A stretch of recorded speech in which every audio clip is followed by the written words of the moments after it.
Greetings, Guardians. The Hijabi Gamer here, and this week marked the release of the Edge of Fate for Destiny 2, and I have not bought it yet. It's already Friday, and I still have not bought the latest expansion for Destiny 2, which I'm shocked, because up until now, I have always pre-ordered the next expansion for Destiny 2, and not just the next expansion. I would pay the full $100. Okay, the only one I didn't, well, technically I pre-ordered the final shape, but then something went wrong with my order, and I had to order it again, so I managed to get it, but it was on the day of release. So, I've always had the latest expansion for Destiny 2. This is the first time, and honestly, I've been tempted, really tempted. And then I read another review, or see another video show up on my feed, and that temptation just vanishes. Things like the Matter Spark. I hear the campaign is mixed. Some people really like it, some people don't like it. The character of Lodi, he seems to be pretty well liked, but everything else is mixed. I'll admit, the fact that he's named after a town in New Jersey, kind of. So, a part of me is curious. But then again, like I said, I keep hearing things like the Matter Spark, the grind, the fact that they just removed something that was a great way to level up. You know, the fact that you're going to have to keep grinding every 6 months kind of really turns me off at this point. One of my greatest regrets is the fact that I have devoted so much time to Destiny and Destiny 2 and didn't play anything else. Well, I played a few things in between, but I primarily focused on Destiny and Destiny 2. And I've missed out on so many great video games. I have a full-time job, okay? I have very little time to play video games, and my job is very physically demanding. So there are some days where I come home and I just stare at my console while the cat bounces all over the place. Which, yeah, she also demands a lot of attention because she's very young. But if I have a limited amount of time to play video games, I'd rather play something new than Destiny 2. I'd rather play something new than just grind for armor, only for that to be sunset or become irrelevant and have to do the whole thing all over again. For example, right now, I'm playing Remnant. I haven't played the DLC for Remnant. Remnant 2.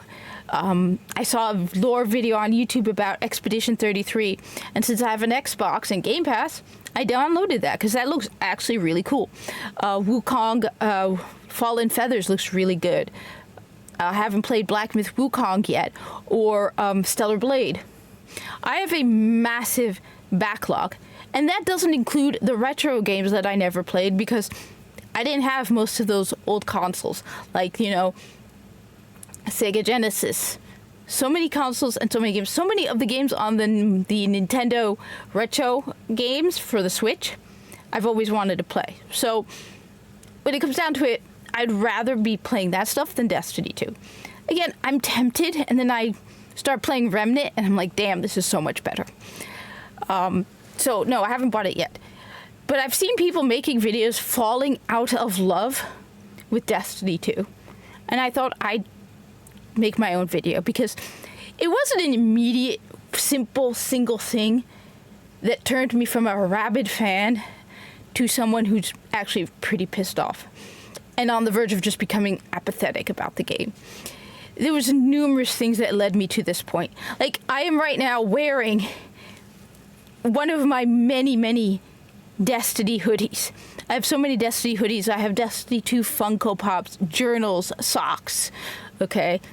Up until the last 2 expansions, I bought every single collector's edition. I have the Destiny 2 collector's edition. I love the bag. So what led me from going from spending $250 for the collector's edition, playing the game on 3 different platforms, at one point running 9 characters because I love the game so much, to not even buying the latest expansion. And I'd say first it started with the lore, okay? And that, coming from me, that seems unusual because I often joke about how story isn't that big a deal for me. I'm one of those people who wants more action and combat and gameplay than dialogue. I hate dialogue trees. I'm going to piss off a lot of people when I admit that I couldn't get past the first hour of Skyrim, and I tried. I have it on the Switch as well, hoping that making it portable would make it easier for me to get into it. Nah, couldn't get into Skyrim. I hate dialogue trees. I play Fallout 4 like a first-person shooter and avoid as much dialogue and side quests as possible. And yet, one thing about Destiny is, first of all, the amount of story and dialogue is perfect.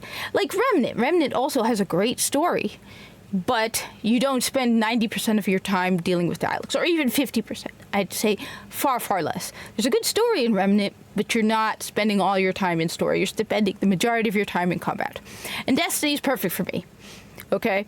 But at the same time, I love the world of Destiny. When I started playing Destiny, I loved all of the characters. Even Brother Vance, which one of these days I'll make a video about how I feel his story continued after the Infinite Forest, and how I feel like he was done so dirty. But here he is right here. I liked Brother Vance. All of the characters in Destiny 1, I really liked. If you were to ask me, what video game world would you live in if you had any choice? It wouldn't be Warframe. It would be Destiny. Ghost is my favorite video game character of all time. Ghost, followed by Cade 6. I would choose to live in the world of Destiny.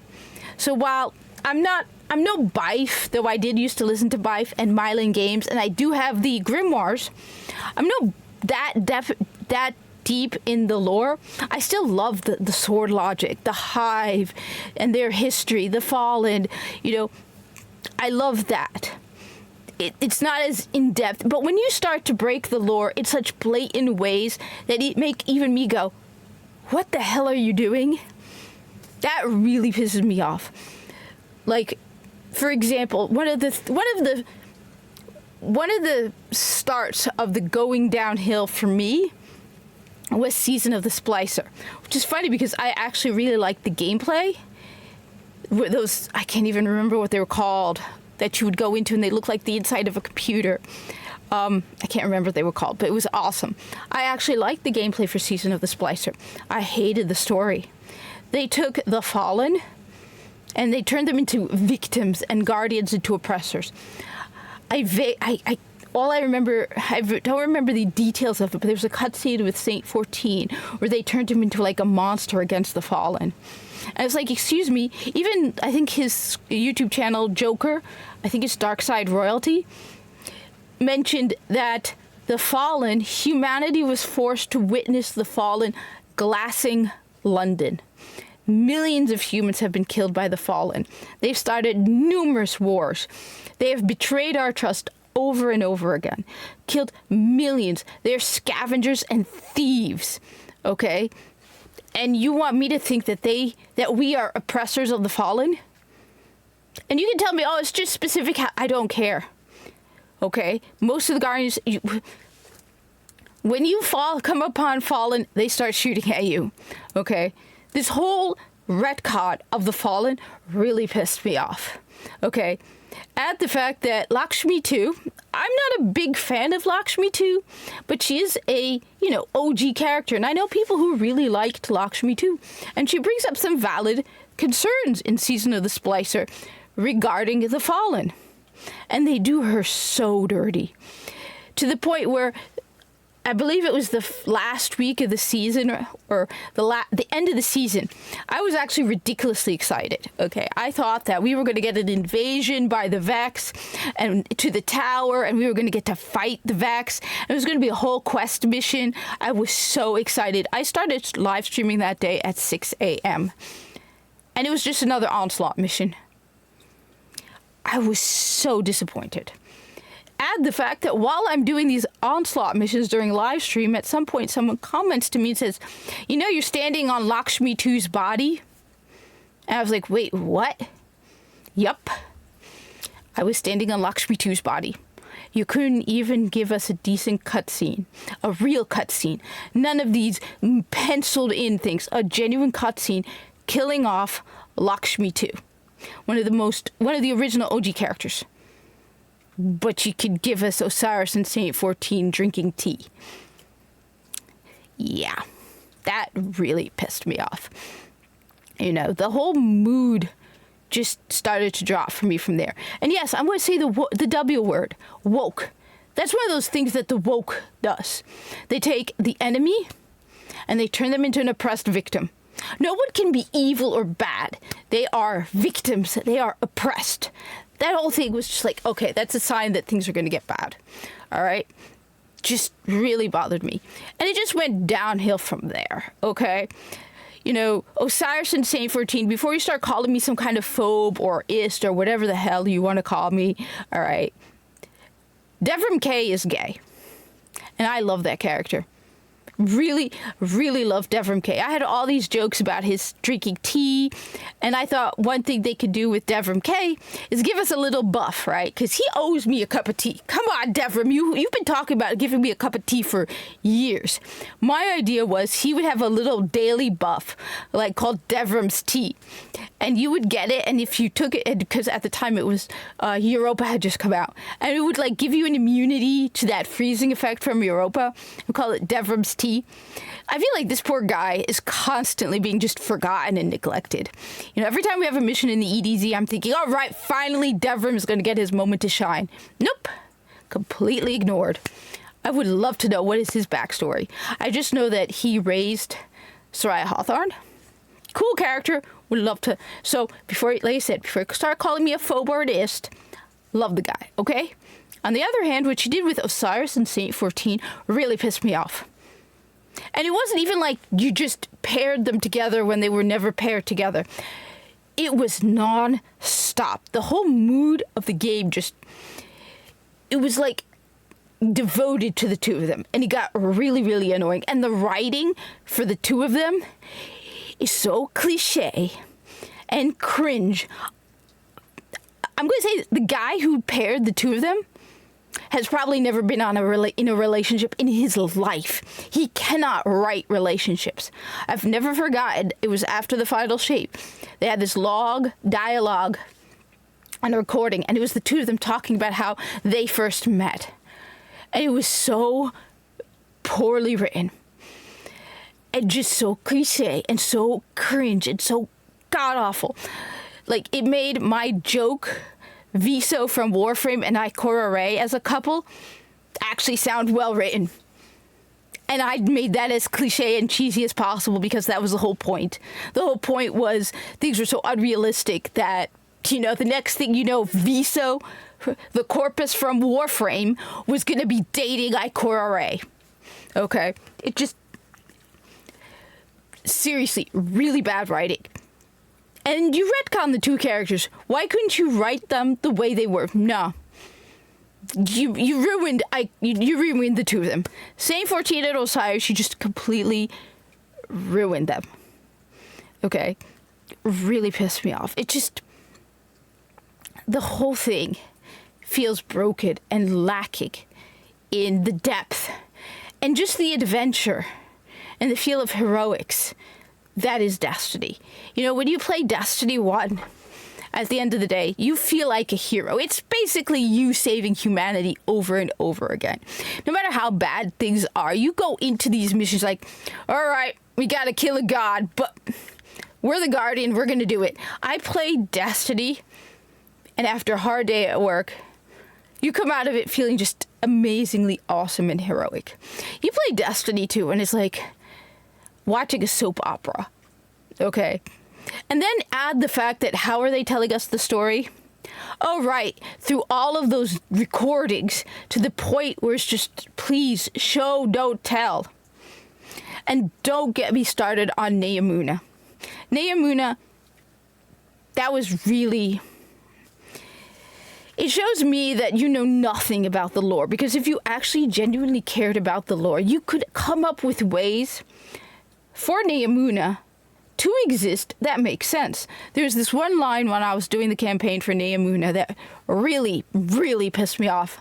I don't know when the live stream was, but at that point when I was live, I got really angry. And that was, they were saying that Neomuna had better technology than Earth did in the Golden Age. Screw you. No. Now, Neomuna, the way it is, doesn't make any sense. It tells me you know nothing about... You want to make Neomuna fit in the lore of Destiny, okay? It's an abandoned city from that everyone died during the collapse. And they know where it is. But humanity does not have the resources and the ability to salvage the Golden Age technology on Neomuna. That would explain why there are no people there instead of this whole cryosleep, which... I can't believe there was a mission on Neomuna where they were saying, oh, all of the humans on Neomuna are in cryosleep, but they still need to eat.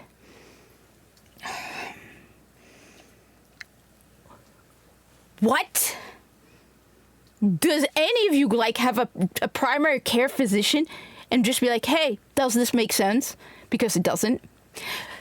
Neomuna could have been an abandoned city where everyone died during the collapse.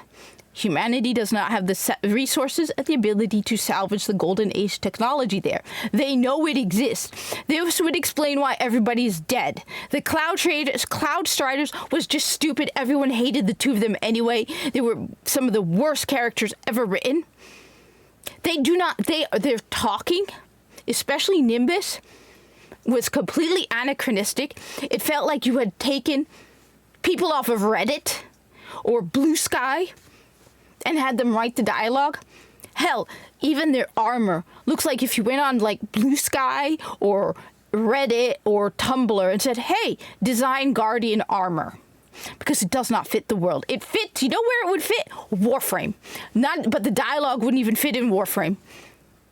The dialogue comes from our world, which doesn't make sense. Everyone hated them. So no Cloud Striders.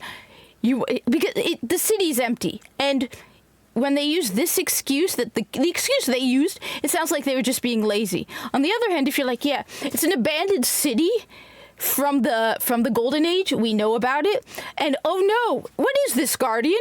The Fallen have located the city of Neomuna and are trying to salvage the Golden Age technology there. We need to send you there to stop them. That would make so much more sense, and it would actually fit the lore. Yeah. But so yeah, that's Neomuna. No words.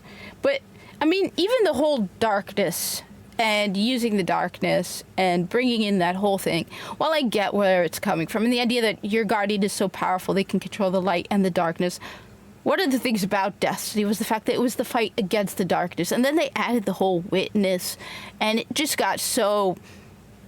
I don't know. There was a simplicity and a purity and just a feel of genuine heroics. I mean, I feel like they also just completely obliterated every male character in Destiny 2. And I'm sure there are people who don't agree with me, but for example, the Crow. I actually genuinely liked the character of the Crow. I knew he was going to be freed from the start of the season. And they're like, you will be able to choose one thing from my lair that will be your reward. And I knew immediately it was going to be the Crow. Okay? I liked the Crow. I was looking forward to it. I knew it was going to happen. And then they turned him into a whiny, emo bitch. And that's the only word you could describe him. And during the whole nightmare thing, and even the idea that he was Aldrin Sov, I was not happy when I heard the rumors that Aldrin Sov was going to come back as a Guardian. But they did a good job with him, and I liked him. Until he would not stop whining and about being Aldrin Sov to the point where it just... And Zavala. I loved the character of Zavala. And yes, I agree, building on his backstory was interesting. It's pretty cool. But this whole idea of him going back over and over to, look, the woman he fell in love with, and then they adopted a kid. And the kid was killed in combat, okay? I get it, it's devastating. That woman dumped him, found another man, married the other man, had kids with the other man, and moved on.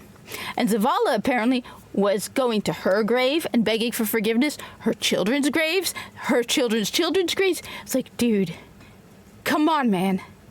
You're kidding. You're going over and over begging for forgiveness? She dumped you.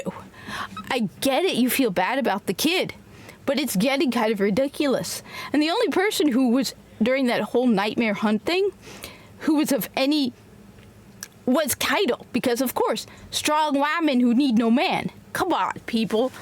I don't like seeing the male, just everything about it, you could feel it in the game. The Destiny 1 felt heroic and brave and fun and just great. And Destiny 2 just lost that.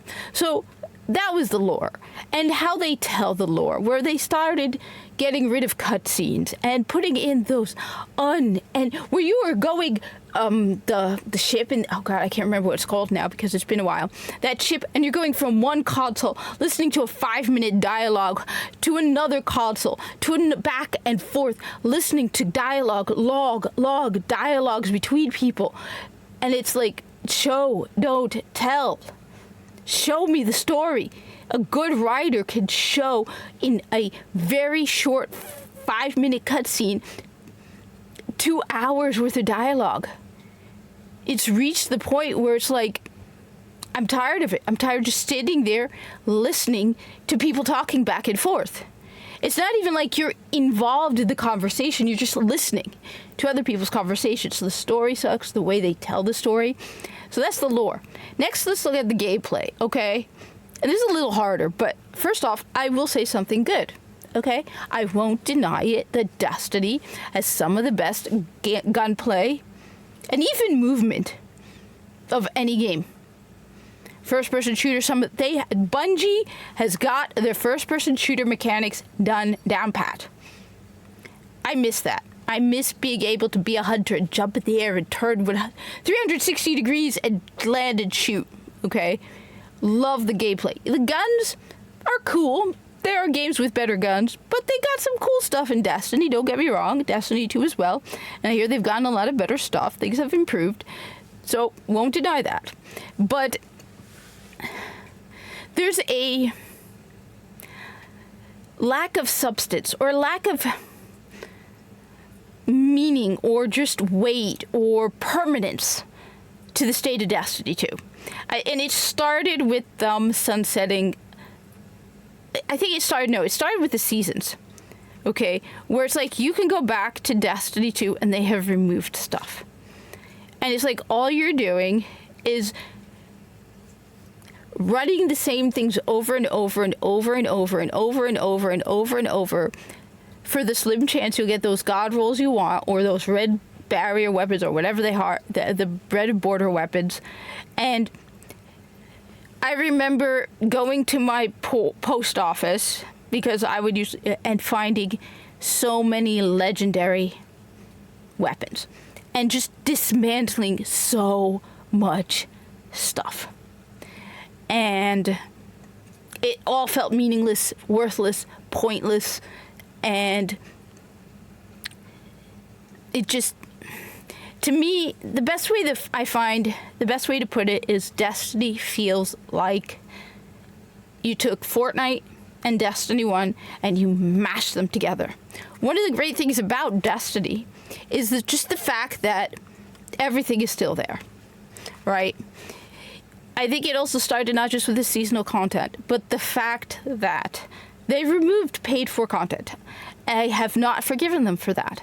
Some of my favorite content has been removed from the game. I paid for it. I paid a lot of money for that content. A lot of money, because I bought it on 3 platforms and I played it on 3 platforms. The release alone cost me over $300 and I saved for months in advance because I knew Destiny 2 was coming out. I was really excited. I was going to spend a lot of money. So I put aside a lot of money to be able to buy that. And you took it out like that. Just this whole feeling of FOMO and the fact that you could go into Destiny 2 and feel like you've fallen behind and that things are going to be gone. You pay for the season passes, but if you don't get it in time, you lose it. Oh, but if you want, you can pay a buck a level and get it unlocked for you. No, you shouldn't even be removing it. We paid for that, okay? And it should stay available to you. I I think the best way to put it is this, and look, I'm not saying Warframe is perfect either, but Warframe, I haven't played Warframe in a month and a half because I've been playing other games, okay? I know that I can jump back into Warframe and everything is there. I can go back and replay the quests without a problem. New War is still available. Everything is still available for me to play.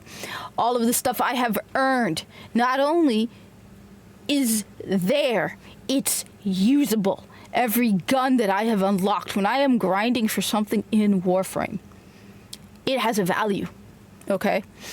I feel like my time, I cannot believe I am saying this, because there was a time when I would have told you the opposite, that my time was more wasted in Warframe than Destiny 2. It is now the complete opposite, okay?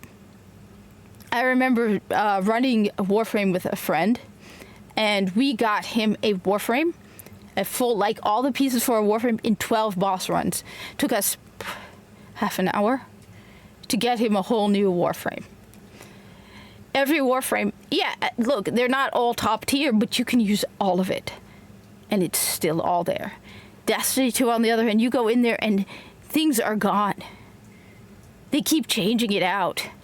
And being told that you're going to have to regrind for everything every 6 months. And while the guns are great in Destiny 2, honestly, they don't feel as great as Warframe. It just... And I know I'm going to piss off Destiny 2 people because I do not want to reach the point where I'm saying things like this about Warframe over Destiny 2. It just... Add the fact that the content itself... I think one other breaking point for me was I was big on doing the seasonal challenges. And the rewards, at least up until now, I don't know what it's like now, the reward for doing the seasonal challenges was Bright Dust and XP. And people got mad at me for saying this. But if you wanted to invest people into doing the seasonal challenges, give it better rewards. What is Bright Dust other than, hey, you get a limited number of Eververse stuff you could pick from? It's basically, Bright Dust is an excuse to get you to go into Eververse, see all the cooler stuff, and make you spend money. You want me to keep grinding in Destiny 2? Make the rewards from the seasonal challenges great stuff. It's not. It really isn't. It feels so superficial and so temporary. And they're playing on your emotions in a different way. FOMO, oh, it's been 2 months since I played Destiny 2. How much have I missed out on? How many opportunities have I missed out on? What guns have I missed out on picking up? How far have I fallen behind? Whereas, like I said, with Warframe, I will sometimes go several weeks without playing it because I get caught up in other games, and I can jump back into Warframe without a problem at all.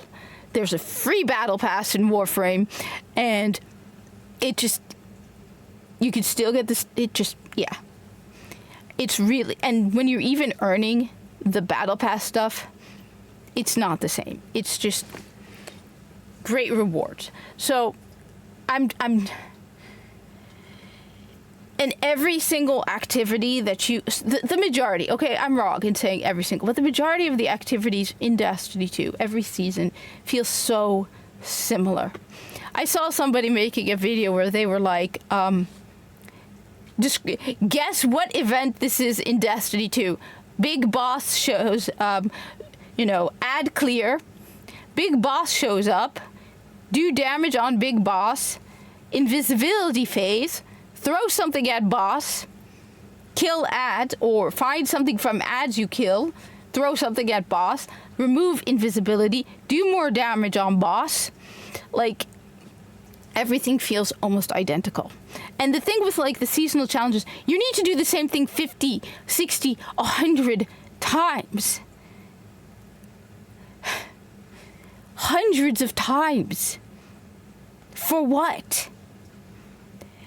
They have such great gun mechanics, great weapons, a great world, and they're wasting it on what? Basically, defense missions from Warframe with a added boss. and you can't even choose to solo anything. It feels like I don't know.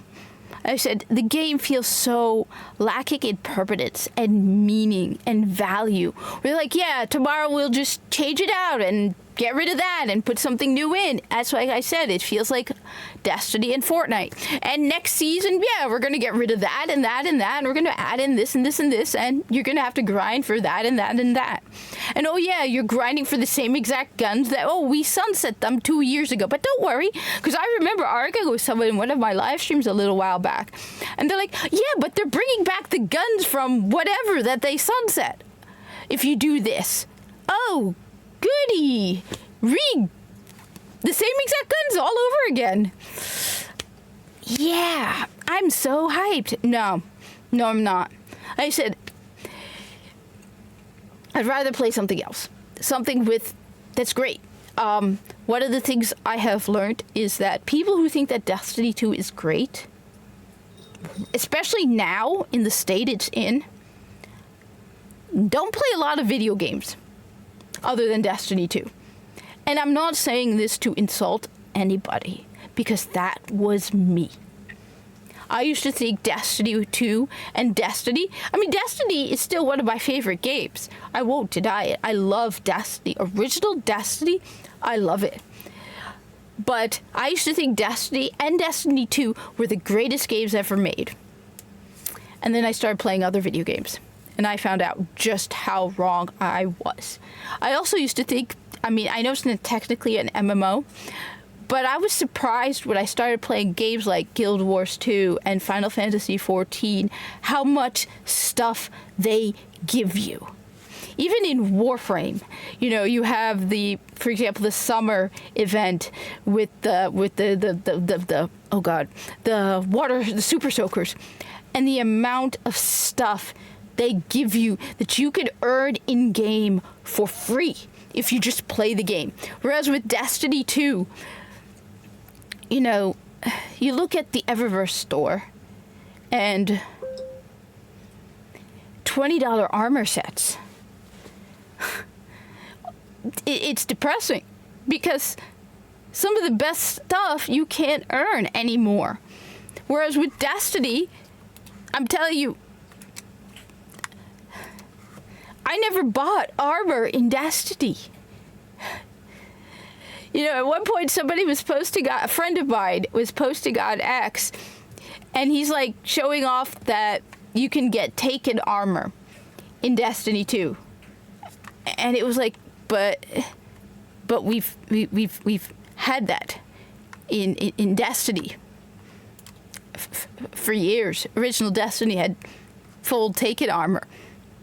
What are you talking about? Like, some of the best, I earned these from completing the Nightfall, fighting the Flayers, okay? Look at these.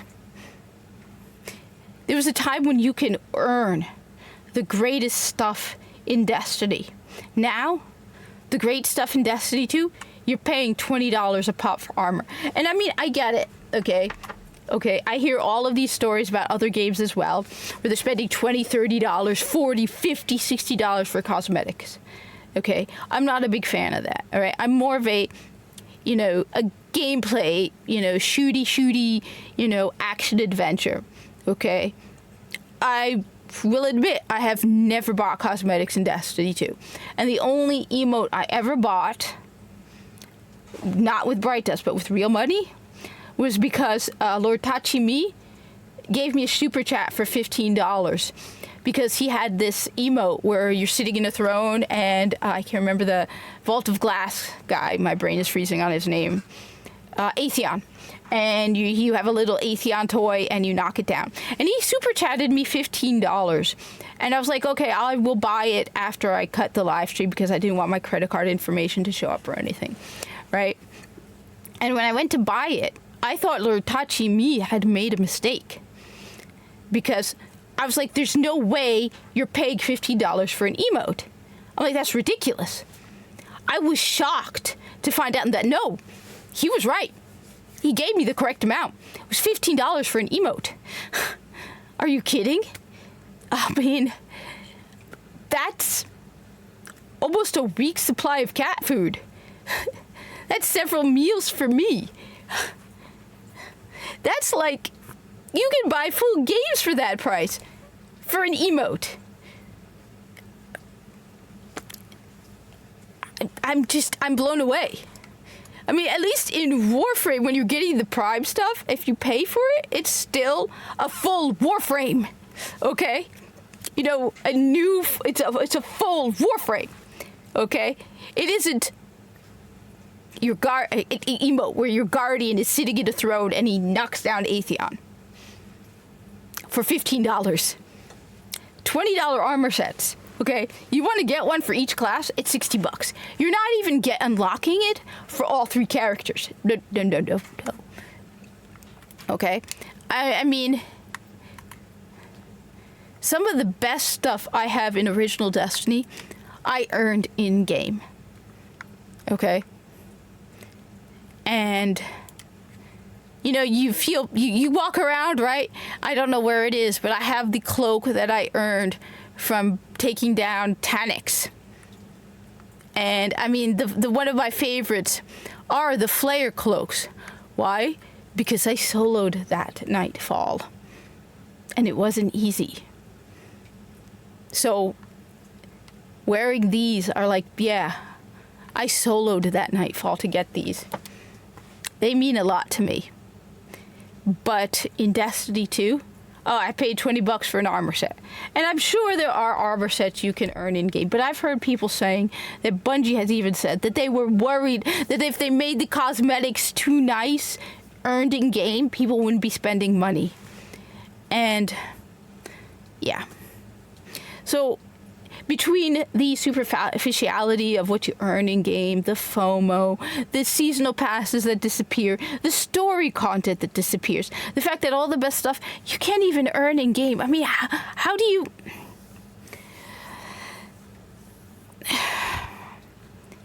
What meaning does the armor that you have in-game now have if you're walking around with something you paid for?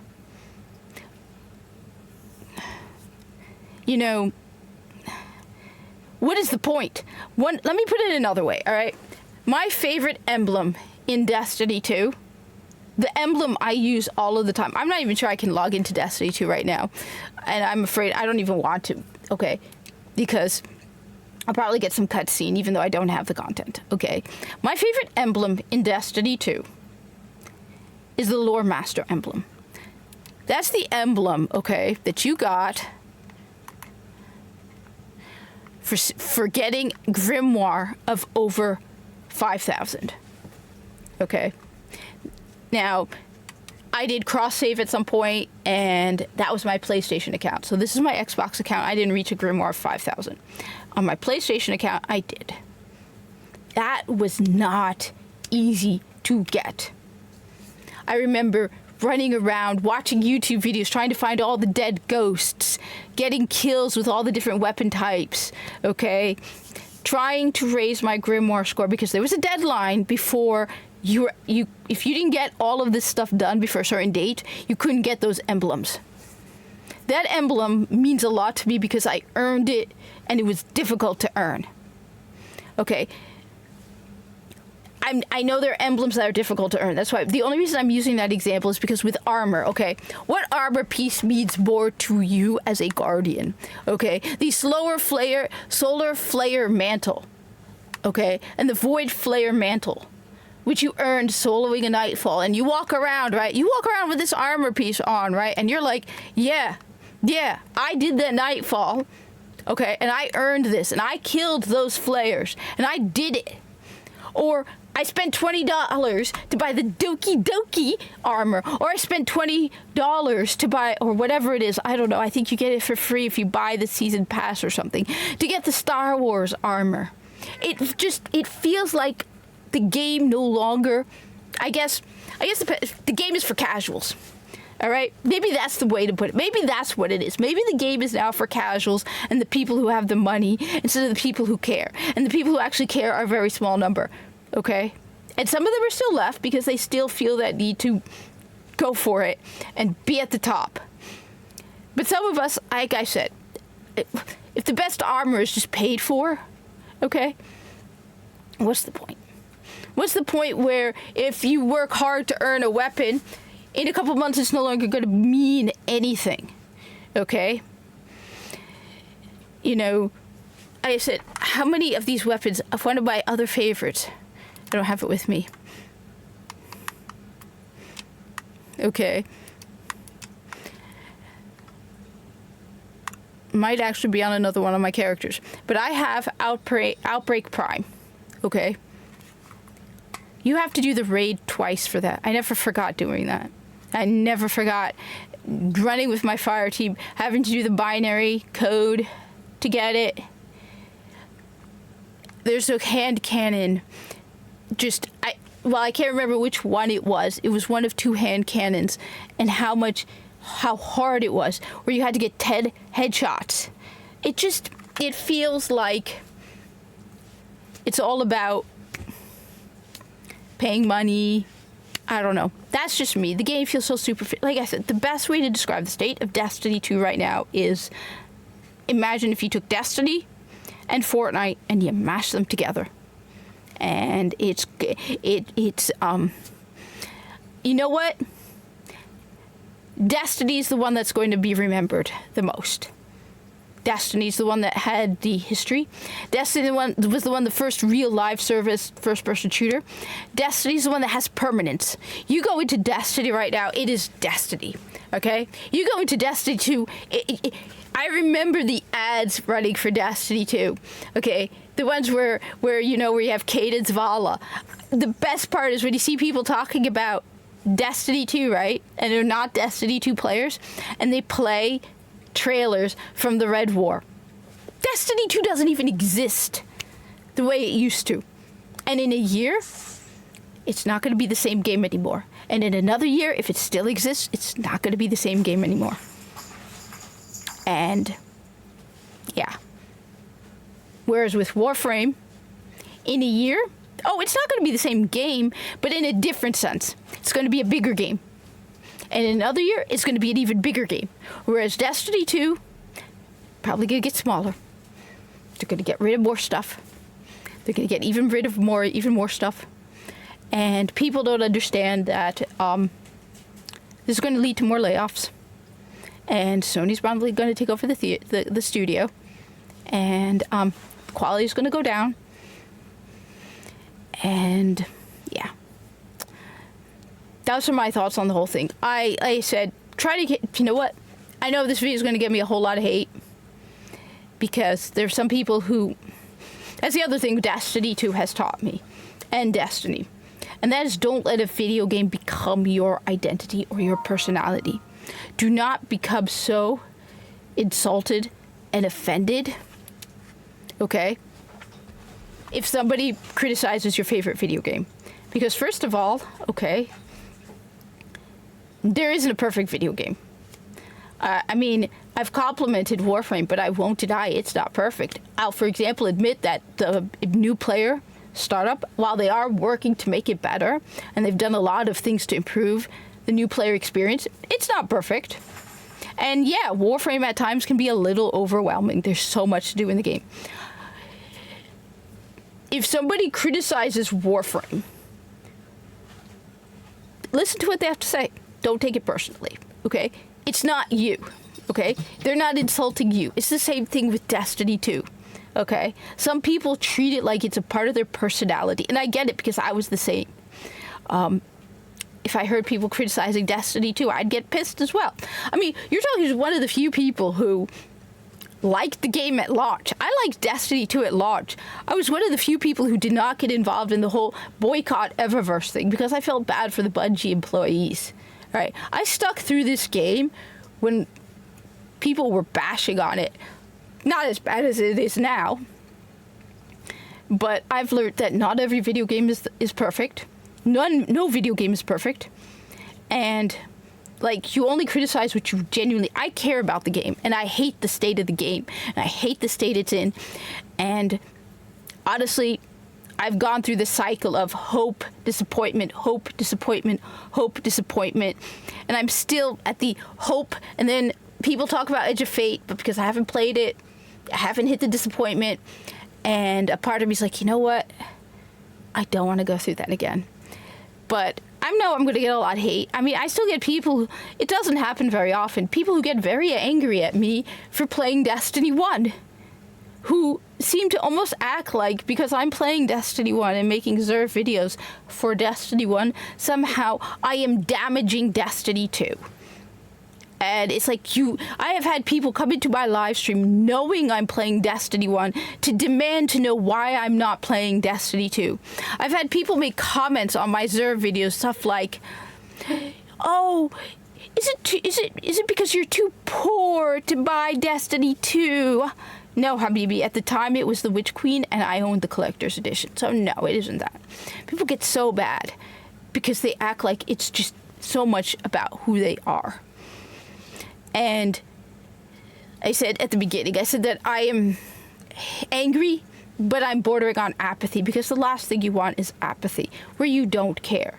People who care about the game are going to get angry when they see it failing, are getting angry and want it to improve. And I'm angry because I want the great game that I used to know. And it's not there.